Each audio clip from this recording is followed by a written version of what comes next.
Alright, this is Operation End Times. I'm Ben Hellestead, your Jedi Warrior for Jesus. This is a continuation of the Vikings series. I'm going to call this The Virgins, Part 11. So, we ended talking about these virgins, in the book of Judges. There was all this horrific stuff going on with women, man, but they almost wiped out the tribe of Benjamin, but then all the other tribes said, well, let's give them these women, these 400 virgins that were up at Shiloh, where the law was, and there's this prophecy that the scepter shall not depart from Judah until Shiloh returns, and, everything we're looking at, my friends, it's a big mystery, man, because it's about the mirror and reflective images, what's real and what's not real, man. So you got to look real hard. I ended talking to you out of 2 Corinthians, which was the Apostle Paul, and he, 2 Corinthians 11 verse 2, he says, "For I am jealous over you with godly jealousy, for I have espoused you to one husband. I have given you as a daughter to Christ, that I may present you as a chaste virgin." But then he says in Corinthians 11 verse 3, "But I fear, lest by any means, as the serpent beguiled Eve through his subtlety, so your minds should be corrupted from the simplicity that is Christ." And there we go. The circle is complete, the Alpha and the Omega. We're at the end times. It goes right back to the beginning of times in the garden. And it says 2 Corinthians 11 verse 4, the fours, "For if he that cometh preaches another Jesus, whom we have not preached, or if ye receive another spirit which ye have not received, or another gospel which ye have not accepted, ye might well bear with him. For I suppose I was not a whit behind the very chiefest apostles." Like maybe I'm not the smartest guy, and I be rough in speech and knowledge, but we have been thoroughly made manifest among you in all things. And, it just kind of goes to say that Satan comes as an angel of light, So these mirror images, you got to be careful. And the images look like one another. So there's these virgins, right? The Garden of Eden, Adam was a lonely boy, so this Lord gave Adam a ewe, an E-W-E, a female lamb, Eve, E-W-E-V-E, and in the book of Enoch, it's Eva, which is the mother of death, whereas Adam called her the mother of all the living. But a Lord gave Adam a woman, and he immediately started lording over her. From Dan to Beersheba, where they're all of one accord. And I'll tell you what, my friends, that's a little bit of what's going on too, is people are going to be speaking of one mind, of one accord. You will be witness to amazing things, like through the internet, through whatever. People will be walking in lockstep. And I'll tell you what, on the light side, the daughters of Dan, Vikings are adventurers, explorers. We don't get locked into the box. We are not afraid to go out of the box. But they want to lock you in the box. So anyway, Abraham, from Dan to Beersheba, Beersheba was the well of the sevenfold oath. And Abraham gave 7 ewe lambs to Abimelech. And it's all these sevens and virgins. And there's the 70 virgins, like in Islam. It's actually 72 virgins that if you die, to the glory of Allah, you'll be given 72 virgins in paradise. And Paul's sitting here talking about presenting us as a virgin. On the light side, walking with God, a virgin that isn't actually a virgin, a female. A virgin is a state of mind, because you have not been corrupted in any way. That doesn't mean you have never had sex. It just means whatever sex you had, it was divine sex and there was no sin in it, But this being defiled by women, it's not that having sex with a woman defiles you. It's more representative of a state of mind. Being defiled by a woman means that you have let your mind be polluted with carnal 3D sex, one way or the other, man. That it is now a spirit that is afflicting you and putting you into bondage. You have been defiled.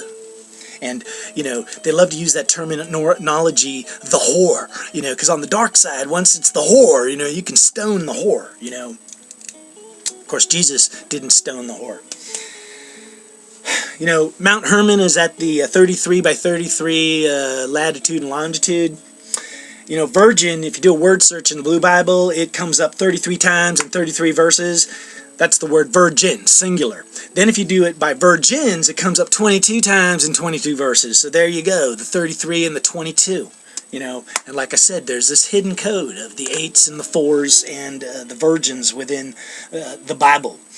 But it was very important to the children of Israel to get virgins for the tribe of Dan so they wouldn't be cut off. Now what we see is in Revelations 7, the 7s again, there is this Lord. And, you need to kind of put things into perspective. But in Revelations 6, basically, the stars fall from the sky, the sun is darkened, but the stars fall, which is kind of like Satan or something dark coming to earth. I'm going to pull it up real quick here.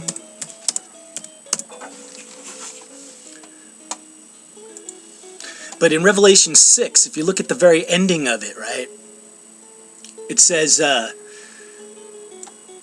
I beheld, and he that opened the 6th seal, and that's kind of where we are. If you watch 9Nania's video, the opening of the 6th seal. And lo, there was a great earthquake, and the sun became black as sackcloth. This is Revelation 6:12. And then 6:13, the stars of heaven fell to earth, as a fig tree casteth her untimely figs when she's shooken by a mighty wind, the Spirit of God. And the heavens departed as a scroll when it is rolled together, and every mountain and island were moved out of the way. It was made smooth. And the kings of the earth, and the great men, and the rich men, and the chief captains, and the mighty men, and every bondsman, and every free man hid themselves in the dens and the rocks of the mountains, and said to the mountains and rocks, fall on us, hide us. So, this is that earth becoming smooth, God's Spirit blowing across the waters, and says, for the great day of wrath is come, and who shall be able to stand? So then in Revelation 7, immediately after that, he sees 4 angels that are holding back the 4 winds that are going to bring massive destruction. And then it says Revelation 7:2. And 7 times 2 is 14. And this is important. But I saw another angel ascending out of the east. Ascending is going up. So I'm saying that's Satan was cast down in Revelation 6, the stars that fell. Now he's trying to rise up and ascend Zion, where he says, I will rise up, and be like the Most High. So Revelation 7:2 is an angel ascending out of the east. I'm taking that as a wicked, evil angel, Satan, having the seal of the living God. And see, now that's Satan living on earth. He's been cast down. That's his seal. And you'll see this seal is, I think, in Revelations 12, where the Antichrist seals everybody, that you can't buy or sell goods unless you have the mark on your forehead or on your hand. That's the exact same seal here that this guy has coming up out of the east. And he cries to the 4 angels who were given the power to hurt the earth. He says, don't hurt the earth or the sea or the trees. Why? Because he's now locked into the 3D carnal plane of existence. So he doesn't want it destroyed. And he says, until we have sealed the servants of our God in their foreheads. And then you have these 12 tribes of 12,000 for 144,000 that are sealed. And Dan and Ephraim are not amongst them. They are cut off. And I'm going to tell you, that just might be a good thing. Because these people being sealed, who is this God, the living God that they're being sealed for? Now, right after it's over, that they're sealed, it talks about the multitude.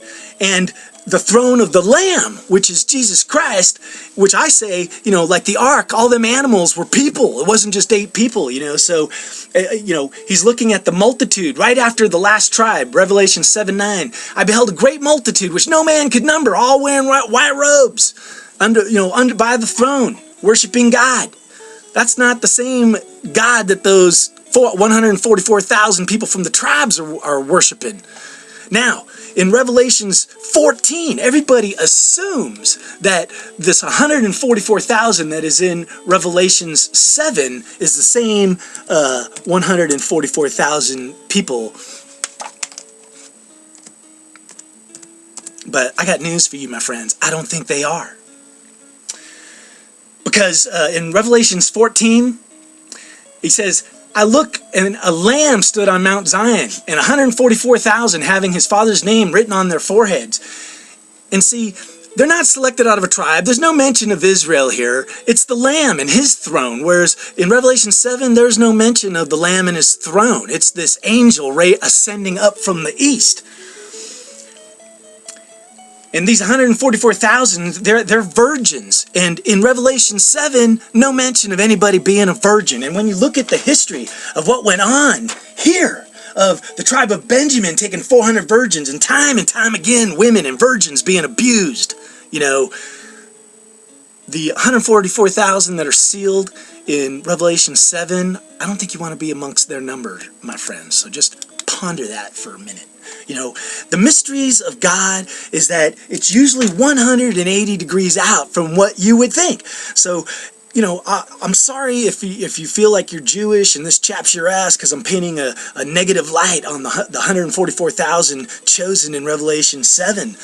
But, you know, just like in most cultures, even in Israel, their Messiah had to be a mighty man, a Lord that came down and ruled everybody by fear, you know, that sent you running.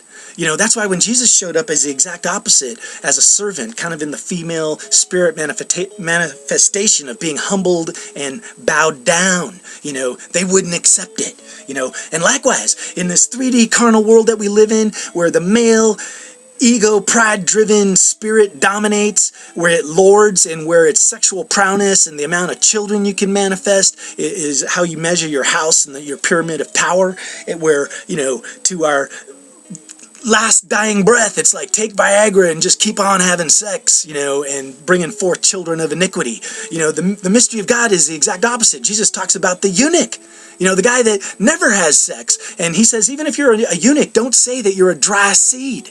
You know, which in the carnal 3D thinking of man, that's impossible, because if you never have sex, you're a dry seed, you know, and they would probably laugh and mock at you, you know. But anyway, you know, virgins are kind of representative of a spring, a well that bursts forth, and Jacob, of course, or Isaac met Rebekah at a well, and I think Jacob met Rachel at a well, drawing forth water as well.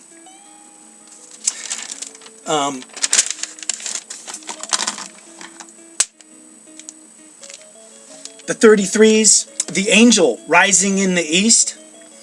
It talks about the sign of circumcision. So this angel, to me, has a connection to the Lord that told the Israelites to get circumcised, which would be the circle, you know, cutting off the foreskin. But the word is used 16 times in 16 verses, you know, so there's the 44, the carnal Lord of the earth, you know. Matthew 21:42, you know, the stone that the builders reject is the head cornerstone. So, I think that's where we're at, my friends. You know, we're kind of at the point of the sixth seal being unveiled. You know, all the pyramids all around the world are more symbolic of the 3D carnal Lord being cast down and then rising up in power, because that's what happened in prior ages, man, when the earth went dark. You know, man building his own house, man building his own pyramid, and that's what all them pyramids all around the earth point to. The blondness points to the fact that it was all divided up and boxed up, which allowed the fallen angels and men to be taught the art of war and to perfect the art of war, and that's kind of where we're at, and God help us if we have World War III. You know, the truth is going to pour forth, you know, the spring, the well in the dry places. Can you handle the truth? The shadow people cannot handle the truth, man. The daughters of Dan are truth tellers. You know, Jesus says, seek and you will find. That is the mark of a Viking, a brotherhood, a love, a adventurous spirit, a willingness to seek the truth and to not turn back, to be willing to crash the distant shore of a new land, you know, where these pyramids of power and these houses that were erected, houses of cards, you know, by the spirit of man or by a dark lord, you know, Satan, Lucifer, whatever, they're all going to fall. They're all going to melt away, my friends. That is what we're on. Look at today. We just had an 8.2 earthquake down in Chile, man. You know, my heart goes out to all those people down there. But what you see here on earth, you know, somehow it is a manifestation of all the ending age, the beginning age, the synchronicity, and we have a singularity that is about to unfold, my friends. So make sure that you're a daughter of Dan, you know. All right, hey, you know what? I think that's going to wrap it. This is the Viking series. You know, anything else I pull up, I'll try and put it into the comments section. I probably have a few things I forgot to mention. You know, thank you for kind of bearing with me. I wasn't sure where this exactly was going, but I think I see the light. You know, the mighty man, the age of killing with blood, you know, that's why Solomon, you know, got to build the temple, because his hands were not stained in blood. So, you know what? Whatever's going to unfold, those that are walking with Christ, you know, in the virgin spirit, you know, it's about the word, not about blood or blood sacrifices. All of that is a dark shadow manifestation of a Lord that may actually be appearing in our reality very soon. Hey, God bless you. This is Operation End Times.